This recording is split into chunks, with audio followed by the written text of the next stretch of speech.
6 ആധാരങ്ങളിൽ മൂലാധാരത്തിൽ ആരംഭിച്ച് പടിപടിയായി അമ്മയെ ആധാരങ്ങൾ 6ലും സങ്കൽപ്പിച്ച് മാനസപൂജ ചെയ്യുന്നത് സമയാചാരം.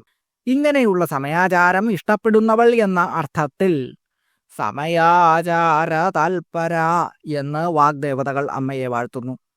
ഗുരുവിൻ്റെ അനുഗ്രഹം കൊണ്ട് വിവിധ സംസ്കാരങ്ങളുടെ ഫലമായി അമ്മയുടെ കാരുണ്യമുണ്ടാകുമ്പോൾ അമ്മ മൂലാധാരം, സ്വാധിഷ്ഠാനം എന്നീ ചക്രങ്ങളെ ഭേദിച്ച് മണിപൂര ചക്രത്തിലെത്തുന്നു.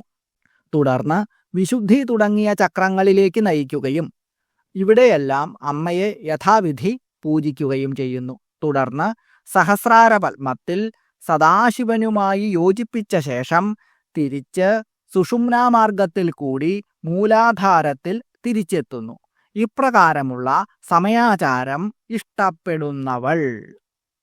ഓം സമയാചാര തത്പരായൈ നമഃ. ഓം